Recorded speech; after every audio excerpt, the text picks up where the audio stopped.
ಬಂದಿದ್ದೀರ, ಹೋದ ಸಲ ನಾನು ಬಂದಾಗ ಗುರುಗಳ ದರ್ಶನ ನನಗೆ. ಕಾಲಿಲ್ಲದ ವ್ಯಕ್ತಿ ರಾಯರನ್ನು ನೋಡಬೇಕು ಅಂತ ಕೇಳಿಕೊಂಡಾಗ ರಾಯರು ನೀಡಿದ ದರ್ಶನ ಎಂಥದ್ದು ಗೊತ್ತಾ?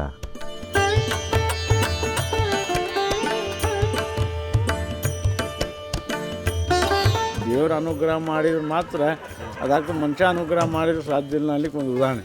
ರಾಯರ ಪಾದಗಳನ್ನು ಕಾಲುಗಳನ್ನು ಮುಟ್ಟಿ ನಮಸ್ಕಾರ ಮಾಡೋದ್ರಿಂದ ಅವ್ರ ಪಾದಗಳ ಸೇವೆ ಮಾಡೋದ್ರಿಂದ ವಿಶೇಷವಾದ ಫಲ. ಬೈಕಲ್ಲಿ ಕಾರಲ್ಲಿ ಹೋದರೆ ಅದು ಪಾದಯಾತ್ರೆ ಅಂತ ಆಗಲ್ಲ, ನಿಮಗೆ ಕ್ಷೇತ್ರ ಯಾತ್ರೆ ಅಂತ ಆಗುತ್ತೆ. ಪಾದಯಾತ್ರೆ ಅಂತ ಯಾಕಾಗತ್ತೆ ಅಂದರೆ ನಾವು ಕಾಲಿನಿಂದ ದಣಿದು ನಡಿತೀವಿ. ನಡಿಬೇಕಾದ್ರೆ ರಾಯರನ್ನು ನೆನೆಸ್ಕೊಂಡು ಹೋಗ್ತಿರ್ತೀವಿ. ಸೊ ನಡೆಯೋದ್ರಲ್ಲಿ ನಮ್ಮ ಶ್ರಮ ಇರ್ತದೆ.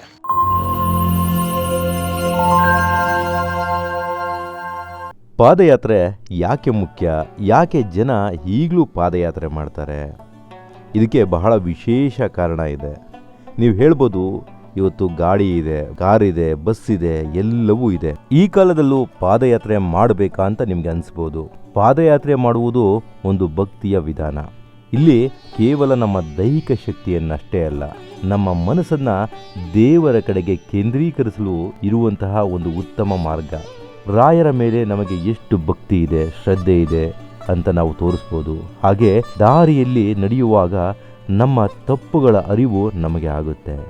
ಆ ತಪ್ಪುಗಳನ್ನೆಲ್ಲ ಸ್ಮರಿಸಿ ಮತ್ತೆ ರಾಯರ ಕಡೆಗೆ ನಮ್ಮ ಮನಸ್ಸನ್ನು ಕೇಂದ್ರೀಕರಿಸಿ ಎಲ್ಲದಕ್ಕೂ ಸಮಾಧಾನವನ್ನು ಪಡೆದುಕೊಳ್ಳಲು ಇರುವಂತಹ ಉತ್ತಮ ಮಾರ್ಗ ಅಥವಾ ಸೇವೆಯೇ ಪಾದಯಾತ್ರೆ. ನಾವು ಪಾದ ಸೇವೆನೇ ಯಾಕೆ ಮಾಡಬೇಕು? ಪಾದ ಸೇವೆ ಯಾಕೆ ಮಾಡಬೇಕು ಅಂತಂದರೆ, ದೊಡ್ಡವರಿಗೆ ಯಾವಾಗಲೂ ನಾವು ಪಾದಗಳಿಗೆ ಶರಣಾಗಬೇಕು ಅಂತ ಹೇಳ್ತಾರೆ. ಹಿರಿಯರಿಗೆ, ಗುರುಗಳಿಗೆ, ದೇವರಿಗೆ ಏನೇ ಇದ್ರೂ ಕೂಡ ಪಾದಗಳನ್ನು ಮುಟ್ಟಿ ನಮಸ್ಕಾರ ಮಾಡ್ತೀವಿ. ಹಾಗಾಗಿ ರಾಯರ ಪಾದ ಸೇವೆಯನ್ನು ಮಾಡೋದು ಕೂಡ ಅದಕ್ಕಾಗಿ ಮಾಡ್ತೇವೆ. ಯಾಕಂದ್ರೆ ರಾಯರ ಪಾದಗಳನ್ನು ನಾವು ಮುಟ್ಟಿದಾಗ, ಅವ್ರ ಪಾದಗಳಿಗೆ ಶರಣಾದಾಗ ನಮಗೇನಾಗುತ್ತೆ, ನಾವು ಶರಣು ಆಗೋದು ಅಂತಂದ್ರೆ ಏನು? ಪಾದಗಳಿಗೆ ಶರಣಾಗೋದು ಅಂತ ಅರ್ಥ. ಪಾದಗಳಿಗೆ ನಮಸ್ಕಾರವನ್ನು ಮಾಡೋದು, ಅವ್ರು ಶರಣಾಗೋದು. ಸೊ ಹೀಗಾಗಿ ರಾಯರ ಪಾದಗಳನ್ನು ಕಾಲುಗಳನ್ನು ಮುಟ್ಟಿ ನಮಸ್ಕಾರ ಮಾಡೋದ್ರಿಂದ, ಅವ್ರ ಪಾದಗಳ ಸೇವೆ ಮಾಡೋದ್ರಿಂದ ವಿಶೇಷವಾದ ಫಲ. ಯಾಕಂದರೆ ಅವರ ಮಾಡುವಂತಹ ಎಲ್ಲ ತಪಸ್ಸಿನ ಶಕ್ತಿ ಎಲ್ಲವೂ ಕೂಡ ನಾವು ಅವ್ರ ತಲೆ ಮುಂದೆ ಬಾಗಿ ನಿಂತಾಗ ನಮಗೆ ಕಣ್ಣಿಗೆ ಕಾಣೋದು ಪಾದಗಳು. ಯಾಕಂದರೆ ಒಬ್ಬರು ಗುರುಗಳಿಗೆ, ದೊಡ್ಡವರಿಗೆ ನಾವು ಮರ್ಯಾದೆ ಕೊಡಬೇಕಾದ್ರೆ ಹೇಗೆ ಕೊಡ್ತೀವಿ? ಮುಖ ಎತ್ತು ನಿಂತು ಕೊಟ್ಟರು ಮಾತಾಡಲ್ಲ. ತಲೆ ಬಾಗಿ ಗೌರವದಿಂದ ಎದೆ ಬಾಗಿ ತಲೆ ಬಾಗಿ ನಮಸ್ಕಾರಗಳನ್ನು ನಾವು ಮಾಡ್ತೇವೆ. ಹಾಗೆ ಮಾಡಿದಾಗ ನಮಗೆ ಕಾಣುವುದು ಯಾವುದು? ಪಾದಗಳೇ ಕಾಣ್ತವೆ. ಹಾಗಾಗಿ ಆ ಪಾದಗಳನ್ನು ಮುಟ್ಟಿ ನಮಸ್ಕಾರ ಮಾಡೋದ್ರಿಂದ, ಆ ಪಾದ ಸೇವೆ ಮಾಡೋದ್ರಿಂದ ಗುರುಗಳ ದೃಷ್ಟಿ ನಮ್ಮ ಮೇಲೆ ಬೀಳ್ತದೆ. ಯಾಕಂದ್ರೆ ನಾವು ನಿಂತ ಹಿಂಗೆ ನೋಡಿದ ತಕ್ಷಣ ನಮ್ಮ ಕಾಲು ಕಾಣುತ್ತಾವ ನಮಗೆ. ಹೌದಾ?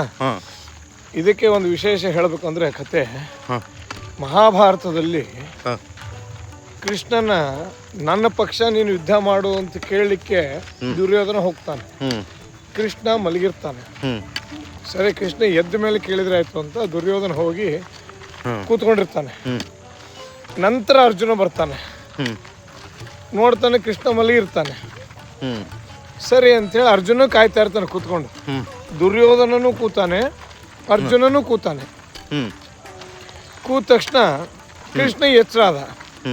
ಕಣ್ಣು ಬಿಟ್ಟ ತಕ್ಷಣ ಕಾಣಿಸಿದ್ದು ಯಾರು ಕೃಷ್ಣನಿಗೆ? ಅರ್ಜುನ ಕಾಣಿಸಿದ. ಹೌದು.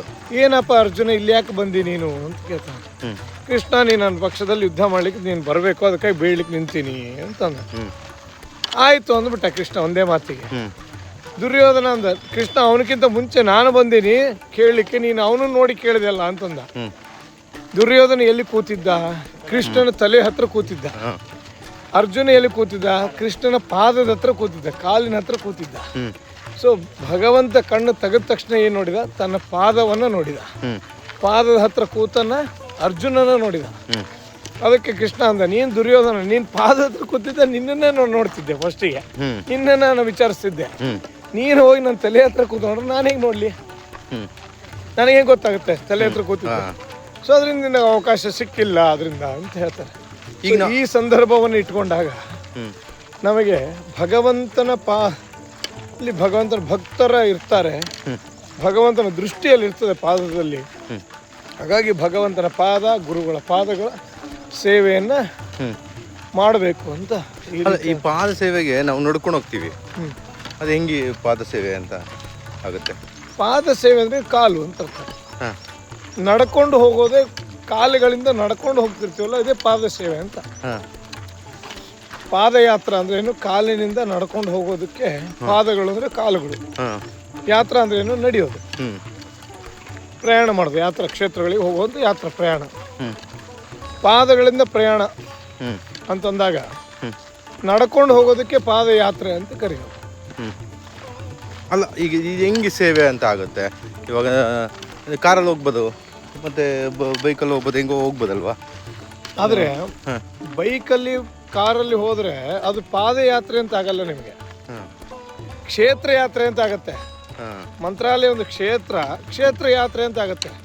ಪಾದಯಾತ್ರೆ ಅಂತ ಯಾಕಾಗತ್ತೆ ಅಂದ್ರೆ ನಾವು ಕಾಲಿನಿಂದ ದಣಿದು ನಡಿತೀವಿ, ಹಾಂ ದೇಹವನ್ನು ದಣಿಸ್ತೀವಿ. ಹಾಂ ನಡಿಬೇಕಾದ್ರೆ ರಾಯರನ್ನ ನೆನೆಸ್ಕೊಂಡು ಹೋಗ್ತಿರ್ತೀವಿ. ಹಾಂ ಸೊ ನಡೆಯೋದ್ರಲ್ಲಿ ನಮ್ಮ ಶ್ರಮ ಇರ್ತದೆ, ಹಾಂ ಅದರಿಂದ ಪಾದಯಾತ್ರೆ ಅಂತ ಅದಕ್ಕಾಗಿ ಹ್ಞೂ ಹ್ಞೂ ಕರಿತಕ್ಕಂಥದ್ದು ಆಗ್ತದೆ. ನೀವು ಕಾರಲ್ಲಿ ಹೋಗ್ಬಿಟ್ಟು ಅದು ಪಾದಯಾತ್ರೆ ಅಂದರೆ ಆಗಲ್ಲ, ಹ್ಞೂ ಹೌದಾಯ್ತಾ? ಹ್ಞೂ ಸೊ ಅದು ಕಾರಲ್ಲಿ ಹೋದ್ರಿ, ಕ್ಷೇತ್ರ ಯಾತ್ರೆ ಆಯ್ತು. ನೀವು ಕ್ಷೇತ್ರಕ್ಕೆ ಮಂತ್ರಾಲಯ ಕ್ಷೇತ್ರ ಹೋದ್ರಿ, ಅದ್ರ ಯಾತ್ರೆ ಆಯ್ತು ನಿಮಗೆ ಅಷ್ಟೇ. ಹ್ಞೂ ಪಾದಯಾತ್ರೆ ಅಂತ ನಾವು ಯಾವುದನ್ನ ಉರುಳು ಸೇವೆ ಅಂತ ಹೇಳ್ತೀವಿ. ಉರುಳು ಸೇವೆ ಅಂದ್ರೆ ಏನು? ಉರುಳ್ಕೊಂಡು ಹೋಗ್ತಾರೆ, ಉರುಳು ಪ್ರದಕ್ಷಿಣೆ ಹಾಕ್ಕೊಂಡು ಹೋಗ್ತಾರೆ. ಅವ್ನು ನಡ್ಕೊಂಡು ಹೋಗ್ಬಿಟ್ಟು ನಾವು ಉರುಳು ಸೇವೆ ಮಾಡ್ಕೊಂಡ್ ಬಂದ್ರೆ ಅಂದ್ರೆ ಹೆಂಗಂತೀರಿ? ಅದು ಒಪ್ಲಿಕ್ಕಾಗಲ್ಲ. ಸೊ ಒಂದೊಂದು ಸೇವೆಗಳಿಗೆ ಒಂದೊಂದೇ ರೀತಿಯಂತ ಹೆಸರುಗಳಿದ್ದಾವೆ. ಆ ಸೇವೆಗಳನ್ನು ಮಾಡಿದಾಗ ಅದಕ್ಕೆ ಮಹತ್ವ ಇರ್ತದೆ. ಸೊ ಈಗ ನಾವು ನಡ್ಕೊಂಡು ಹೋಗ್ತಾ ಇರೋದ್ರಿಂದ ಇದು ಪಾದಯಾತ್ರೆಯನ್ನು ನಡೆಯೋದೇ, ಪಾದಗಳಿಂದ ಕಾಲುಗಳಿಂದ ನಡೆಯೋದಾದ್ರಿಂದ ನಮಗಿದು ಪಾದಯಾತ್ರೆ ಅಂತ ಕರೆಸ್ಕೊಳ್ತಿದೆ. ಪಾದಯಾತ್ರೆ ಸೇವಾ, ಇದು ಒಂದು ಕೂಡ ಒಂದು ರೀತಿಯಾದ ಸೇವಾವೇ. ಇದು ಕೂಡ ರಾಯರಿಗಾಗಿ ಮಾಡತಕ್ಕಂಥ ಒಂದು ಸೇವಾ ಭಕ್ತಿಯಲ್ಲಿ ನಾವು. ನಮಸ್ಕಾರ. ನಾವು ನೀವು ಯಾವಾಗಿಂದ ರಾಯರನ್ನ ಮಂತ್ರಾಲಯಕ್ಕೆ ಬಂದ್ರಿ? ಆಮೇಲೆ ನಿಮಗೆ ಯಾಕೆ ರಾಯರ ಬಗ್ಗೆ ಅಷ್ಟೊಂದು ಪ್ರೀತಿ ಬಂತು ಹೇಳಿ. ಈಗ ರಾಯರ ಬಗ್ಗೆ ಯಾಕೆ ಪ್ರೀತಿ ಬಂತಂದ್ರೆ, ನಾನು ಭಾಳ ವರ್ಷದಿಂದ ಮಂತ್ರಾಲಯಕ್ಕೆ ಹೋಗ್ಬೇಕು ಅಂದ್ಕೊಂಡಿದ್ದೆ. ಅನ್ಕೊಂಡಿದ್ದೆ. ನಾನು ಹಿಂಗೆ ಫಿಸಿಕಲ್ ಹ್ಯಾಂಡಿಕ್ಯಾಪ್ಟ್ ಇರೋದಕ್ಕೆ ನಾನು ಎಲ್ಲರೂ ಅವಾಯ್ಡ್ ಮಾಡ್ತಾರೆ ಅನ್ನೋದು ಒಂದು ತಲೆಯಾಗಿತ್ತು. ಹೌದು, ಇದನ್ನು ಕೇಳಬೇಕು, ಸ್ವಲ್ಪ ಹತ್ರ ಇಟ್ಕೊಳ್ಳಿ. ಎಲ್ಲರೂ ಅವಾಯ್ಡ್ ಮಾಡ್ತಾ ಇದ್ರು, ನಿಮ್ಗೆ ಕರ್ಕೊಂಡು ಹೋಗಕ್ಕ. ಬಟ್ ನನ್ನ ಒಂದು ಇದ್ರೊಳಗೆ ಫಿಸಿಕಲ್ ಹ್ಯಾಂಡಿಕ್ಯಾಪ್ಟ್ ಅಂತಂದ್ರೆ ದೂರ ಸರಿಸ್ತಾರಂತ ಇವತ್ತು ಅದ ಎಲ್ಲ ನೋಡ್ರಿ. ಬಸ್ ಹತ್ತೊಂದು ಸತಿ ಇನ್ನೊಂದು ಬಸ್ ಬಾ ಅಂತ ಹೇಳ್ತಾರೆ, ಹತ್ತು ಅನ್ನಂಗಿಲ್ಲ. ನಾ ಅಬ್ಸರ್ವ್ ಮಾಡೇನಿ. ಹಿಂಗಾಗಿ ಮತ್ತು ರಾಯರ ದರ್ಶನ ಯಾವಾಗ ಆಗ್ಬೋದು ನನಗೆ, ಎಲ್ಲರೂ ಹಿಂಗೆ ದೂರ ಸರಿಸಿದ್ರೆ ಅನ್ನೋಂಥ ಒಂದು ವಿಚಾರ ಬಂದಾಗ, ಇಲ್ಲ ನಮ್ಮ ಸುನೀಲ್ ಅಂತಿದ್ದಾರೆ, ಅವ್ರು ನಂಗೆ ಕರೆದ್ರೆ ಎಲ್ಲ ಒಂದಿಲ್ಲ ಒಂದು ದಿವಸ ನಿನ್ನ ಕಾರ್ ಮಾಡಿ ಅದನ್ನ ಕರ್ಕೊಂಡು ಹೋಗ್ತೀನಿ ಮಂತ್ರಾಲಯಕ್ಕೆ ಬಿಡೋಂಗಿಲ್ಲ ಅಂತ ಅಂದಿದ್ರು. ಅವರು ಕಾರಣಾಂತರದಿಂದ ಕಾರ್ ಮಾಡೋದಾಗಲಿಲ್ಲ. ಒಂದ್ಸಲ ಏನಂದ್ರೆ, ಇಲ್ಲ ಏನಾರು ಮಾಡಿ ನೀವು ಒಟ್ಟು ಮಂತ್ರಾಲಯ ಮುಟ್ಟಿಸ್ತದೆ ನಾನು ಅಂದರು. ಅದೇನು ಮಾಡ್ತೀನಿ ನೋಡಪ್ಪ, ನಂಗಂತೂ ಬರೋ ಆಶೆ ಅಂತೂ ಅದ. ಅದು ಯಾವಾಗ ಕರ್ಕೊಂಡು ಹೋಗ್ತೀವೋ, ರಾಯರು ಯಾವಾಗ ಅನುಗ್ರಹ ಮಾಡ್ತೀವೋ ನಾ ಬರ್ತೀನಿ. ಒಟ್ಟಿನಲ್ಲಿ ಅದೊಂದು ಅವಕಾಶ ಮಾಡಿಕೊಡಿ, ನನಗೆ ಮಂತ್ರಾಲಯ ದರ್ಶನ ಆಗ್ಬೇಕು ಅಂದಿದ್ದಕ್ಕೆ ಸುನೀಲ್ ಅವ್ರು ಏನು ಮಾಡಿದ್ರಿ, ಗುರುಗಳು ಹತ್ರ ಹೋದ್ರಿ. ಹುಬ್ಬಳ್ಳಿಗಳು ಗುರುಗಳಿದ್ದಾರೆ, ಅವ್ರನ್ನ ಕಾಂಟ್ಯಾಕ್ಟ್ ಮಾಡಿದ ನಂತರ ಅವ್ರಿಗೆ ವಿಷಯ ತಿಳಿಸಿರಂತೆ.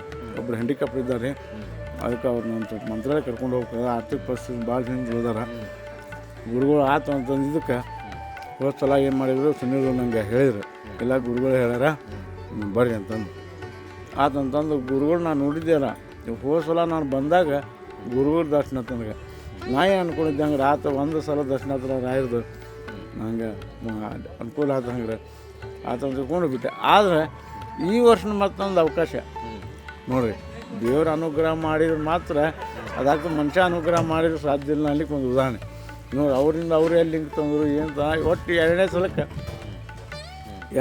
ಇವತ್ತು ನನ್ನ ದರ್ಶನ ಮಾಡಿಸ್ಕೊಳ್ಳೋಕ್ಕೆ ಮಂತ್ರಾಲಯ ಕರ್ಕೊಂಡು ಹೊಂಟಾರ. ಆದರೆ ಇಷ್ಟು ಮಂದಿ ನನ್ನ ಸೇವೆ ಮಾಡ್ತಾರೆ ಅಂದರೆ ಅವ್ರಿಗೆಲ್ಲ ಆ ರಾಘವೇಂದ್ರ ಸ್ವಾಮಿ 100 ವರ್ಷ ಆಯುಷ್ಯ ಕೊಡಲಿ ಅಂತ ನಾನು ಎಲ್ಲರ ದೇವರಲ್ಲಿ ಸಂಕಲ್ಪ ಮಾಡ್ತೀನಿ. ಆದರೆ ನಂಗೆ ಭಾಳ ಸಂತೋಷ ಅನ್ನಿಸ್ತದೆ. ಯಾಕಂದ್ರೆ ನಂಗೆ ನಡೀಲಿಕ್ಕೆ ಸಹಿತ ಆಗಂಗಿಲ್ಲ. ಅಂಥದ್ದು ಇಷ್ಟು ಮಂದಿ ಕೂಡಿ ಬಿಚ್ಚಾರಿಗೆ ಹೋಗಿ ಅಲ್ಲಿ ದೇವ್ರ ದರ್ಶನ ಮಾಡಿ, ಮತ್ತು ಕಲ್ಲೂರಿಗೆ ಹೋಗಿ ಲಕ್ಷ್ಮೀ ದೇವಿ ದರ್ಶನ ಆಗಿ, ಹೋದ ಸಲ ಇದಕ್ಕೆ ಹೋಗಿದ್ರಿ, ಇಲ್ಲಿ ಅಮ್ಮ ಯಾವುದದು ಯಂತ್ರದ್ದಾರ ಅಷ್ಟು ಹೊತ್ಕೊಂಡು ಹೋದ್ರಿ. ಹೌದು, ಇದನ್ನ ಹೇಳ್ಬೇಕಿತ್ತು. ಅಷ್ಟು ಹೊತ್ಕೊಂಡು ಹೋದ್ರು, ಎಲ್ಲರೂ ಹೊತ್ಕೊಂಡು ಹೋದ್ರು. ಮತ್ತು ಹೊಳ್ಳೆ ಬರೋದು ಎಲ್ಲರೂ ಹೊತ್ಕೊಂಬಂದ್ರು. ನಾದ್ರೂ ಗುರುಗಳಿಗೆ ಅಂದೆ, ಇಲ್ರಿ ಹಂಗೆ ಆಗಲ್ಲ, ನೀವು ಹೋಗ್ರಿ, ನಾ ಅಲ್ಲೇ ಬಸ್ನಾಗ ಇರ್ತಂತೆ. ಇಲ್ಲ ನೀವು ಬಂದ್ರೆ ನಾ ಹೋಗ್ತೀವಿ, ಇಲ್ಲ ಅಂದಿಲ್ಲ ಅಂದರು. ಆದರೆ ಹನುಮಂತೇವ್ರು ಅವ್ರಿಗೆ ಇನ್ನೂ ಆಯುಷ್ಯ ಜಾಸ್ತಿ ಕೊಡಲಿ ಇನ್ನೂ ಗಟ್ಟಿ ಕೊಡಲಿ ಅಂತ ನಾ ಬಿಡ್ಕೊತೇನೆ. ಅದರಲ್ಲಿ ಒಬ್ರು ಮಾತ್ರ ಹೌದು ಇವ್ರು ಬಂದಾರ ನೋಡ್ರಿ, ಅವರು ಬಂದಾರ ಈಗ, ಅವರು ಇಲ್ಲೇ ಇದ್ದಾರೆ ನೋಡ್ರಿ, ಅವರು ಕರ್ಕೊಂಬಂದ್ರು ನಾನು. ದೇವೇಂದ್ರ ಪಾರ್ಕ್ ಬಂದ್ರೆ ಹಿಂಗಾಗಿ ಈಗೇನಾಯ್ತಂದ್ರೆ ಮತ್ತೆ ದರ್ಶನಕ್ಕೆ ಬಂದು ಇಷ್ಟು ಸಂತೋಷ ಅನಿಸಲ್ಲ. ಅದಕ್ಕೆ ಈಗ ನಾನು ಯಾರ್ಯಾರು ಸೇವೆ ಮಾಡ್ತಾರೆ ದೇವ್ರು ಅವ್ರಿಗೆ ರಾಮಸ್ವಾಮಿ ಅನುಗ್ರಹ ಆಗಲಿ ಅಂತ ನಾನು ಸಂಕಲ್ಪ ಮಾಡ್ತೀನಿ ದೇವರಲ್ಲಿ. ಆದರೆ ಇಷ್ಟು ಸಂತೋಷ, ಯಾಕಂದ್ರೆ ನನ್ನ ಒಂದು ಇದ್ರೊಳಗೆ ಫಿಸಿಕಲಿ ಹ್ಯಾಂಡಿಕ್ಯಾಪ್ಟ್ ಅಂದ್ರೆ ಸರ್ಚ್ ಇಟ್ಬಿಡ್ತಾರೆ ಯಾವುದಾದ್ರು ರಂಗದಾಗ. ಸುಮ್ಮನೆ ಪೇಪರ್ನಾಗ ಎಲ್ಲ ಕೊಡ್ತಾರೆ ಅಂಗಗಳ ಬಗ್ಗೆ, ಆದ್ರೆ ಇವತ್ತಿನವ್ರಿಗೆ ಅಂಗಗಳ ಬಗ್ಗೆ ದಯಾ ಮಯ ಅಂತ ಕಾಣೋ ಪ್ರೀತಿ ವಿಶ್ವಾಸ ಅದು ಇಲ್ಲೇ ಇಲ್ಲ. ಆದರೆ ದೇವರ ಅನುಗ್ರಹ ಮಾತ್ರ ಆಗ್ತದೆ ಅನ್ನಲಿಕ್ಕೆ ನಾನು ಸಾಕ್ಷಿ ಆಗ್ತದೆ. ರಾಯರ ಒಂದು ಸಾಕ್ಷಾತ್ಕಾರ ನಿಮ್ಮ ಜೀವನದಲ್ಲಿ ಏನಾಗಿದೆ? ಸಾಕ್ಷಾತ್ಕಾರ ಆಗ್ಯಾವ. ಯಾಕಂದರೆ ನಾನು ಅನ್ಕೊಂಡಿದ್ದೆ. ಆಮೇಲೆ ನಾನು ಸೇವೆ ಎಲ್ಲೇ ಆರಾಧನೆ ಇದ್ರು ಕೂಡ ನಾ ಅವಾಗ ಎಲ್ಲೇ ಹೋಗ್ತಿದ್ದೆ. ಬೆಂಗಳೂರಾಗಿದ್ದಾಗ ಹೋಗ್ತಿದ್ದೆ ನಾನು ವಿದ್ಯಾಪೀಠದಾಗ. ಆಮೇಲೆ ಹಳ್ಳಿಗಳಿಗೆಲ್ಲ ಹೋಗ್ತಿದ್ದೆ. ನಮ್ಮ ತಂದೆಯವ್ರ ಕಾಲದಿಂದ ಆರಾಧನೆ ಮಾಡ್ಕೊತಾನೆ ಬಂದಿದ್ರು. ನಮ್ಮ ತಂದೆಯವ್ರು ತಿಳ್ಕೊಂಡು ನಂತರ ನಂಗೆ ಮಾಡೋಕ್ಕಾಗಲಿಲ್ಲ. ಆಮೇಲೆ ನಮ್ಮಲ್ಲಿ ಡೊಳ್ಳೇಶ್ವರ ಅಂತದ್ರಿ ನಮ್ಮ ಅಕ್ಕಿ ಅಲ್ಲಿಂದ ಮುಂದೆ ಅಲ್ಲಿ ಮಾಡ್ತಿದ್ವಿ. ಇಷ್ಟೆಲ್ಲ ಸೇವಾ ಮಾಡಿದ್ದಕ್ಕೆ ಈಗ ಒಂದು ಹಿರಿಯರ ಅನುಗ್ರಹ ಮತ್ತು ರಾಯರ ಅನುಗ್ರಹ ನಂಗೆ ಆಗ್ಯದ. ನಾನು ರಾಯನ ಸ್ವಾಮಿ ದರ್ಶನ ನಮ್ಮ ಎಲ್ಲರೂ ರಾಯನ ಸ್ವಾಮಿ ನಂಬಲೇಬೇಕು. ಯಾಕಂದರೆ ಗುರುಗಳು ಅಂತಂದ್ರೆ ಯಾವುದೋ ಒಂದು ಸ್ಥಾನದಾಗಿದ್ದು ನಮ್ಗೆ ಅನುಗ್ರಹ ಮಾಡ್ತಾರೆ ಅಂದರೆ ಆ ಗುರುಗಳು ಇದ್ದೇ ಇದ್ದಾರೆ.